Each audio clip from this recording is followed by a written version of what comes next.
numa visão, vamos dizer assim, mais aberta, né, de você pensar essa categoria de tempo, e pensar essa questão cronológica, se o povo Chocó, né, em si, no seu dia a dia percebe, isso é uma pergunta difícil de se responder, né, porque é algo também que a gente pode pensar sobre essa questão mesmo do próprio eu, né, essa percepção desse conhecimento que é um conhecimento mais interno de cada um, né, é uma perspectiva, me fugiu a palavra aqui agora, mas depois eu lembro. Mas essa percepção ela não é visível assim, né? Você chegar na comunidade e você perceber essa percepção de tempo para o povo Chocó e para outros povos é muito complexa, vamos dizer assim.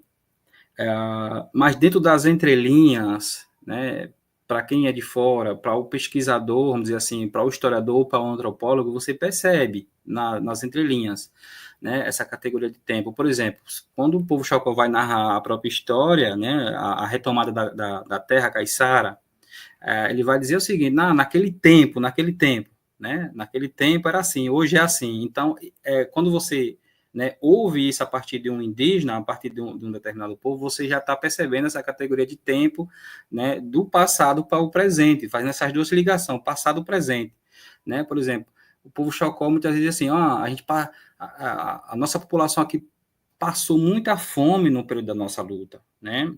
A gente vivia aqui como escravo, vivia todo o tempo aqui. O verbo está no passado, né? Vivia como escravo. Então, hoje, quer dizer, se vivia como escravo, hoje não vive mais como escravo. Então, dá para a gente pensar essa categoria de tempo pela relação da palavra, pela semântica da palavra, né? Quem trabalha muito isso é um historiador chamado Koselleck também, que é um historiador... esqueci agora o país que ele é, eu acho que é um historiador alemão, se eu não me engano.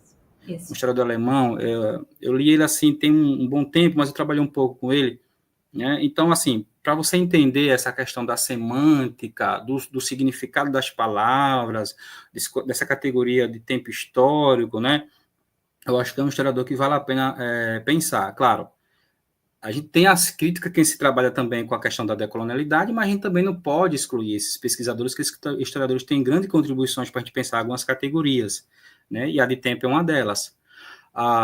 E aí você percebe, né? Enquanto pesquisador, você percebe essa diferença nas narrativas históricas do próprio povo, determinado povo que você for fazer uma pesquisa, né? Enquanto pesquisador, enquanto historiador, enquanto antropólogo, né? Pela forma da narrativa desse indígena, como é que esse indígena fala e passa essas questões para você. E aí, como eu acabei falando, né? É uma percepção que talvez não seja de propósito para o Chocó, mas que ela está ali, né? Ela é bastante visível na sua narrativa. Antigamente, a minha comunidade aqui trabalhava no território que sempre foi nosso, né? A gente plantava, colhia e dividia o que a gente plantava e colhia dentro de uma perspectiva do 3-1, o que é o 3-1, por exemplo. A minha comunidade é uma comunidade que fica nas margens do Rio São Francisco, e que tem muitas lagoas, que são lagos pequenos, né, dentro do território, que fica bastante propício à plantação de arroz. E na época, quando os fazendeiros estavam, né, em posse do território, eles compravam a semente, né, sabiam que aquele território era nosso, mas passava essa parte da plantação, né, da semente para a gente plantar e colher e fazer essa divisão no 3-1. Então, a gente trabalhava, a semente não era nossa, mas a gente trabalhava, né, fazia todo o processo da terra, acompanhava toda a plantação. Desculpa, estou ficando rouco, bebo já um pouco de água, pessoal. E aí, a divisão era no 3-1, então, é 2 para os fazendeiros, né, e 1 para nós. A gente produzia, por exemplo, 10 sacos de arroz, né, aí eles dividem da seguinte forma: 2 sacos de arroz batido ia para o fazendeiro e 1 saco de arroz ia para o povo Chocó, para aquele plantador de arroz ali, o indígena que estava ali, né, trabalhando nessa plantação. Então, quando a gente vai ouvir a história, a gente sempre percebe isso, né?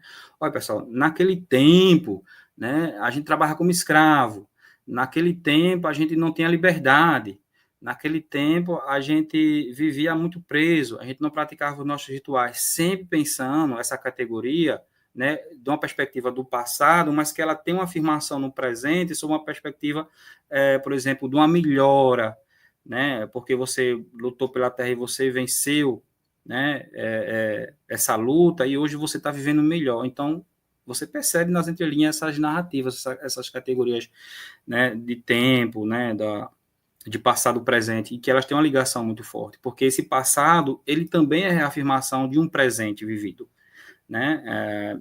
O Chocó não nega esse passado, né? Ele reafirma esse passado, apesar da semântica, né, e das palavras ter uma perspectiva de passado, mas ela tem uma ligação pela reafirmação da própria identidade no presente, né? Então, são questões que a gente pode pensar e pode trabalhar em cima dessas categorias.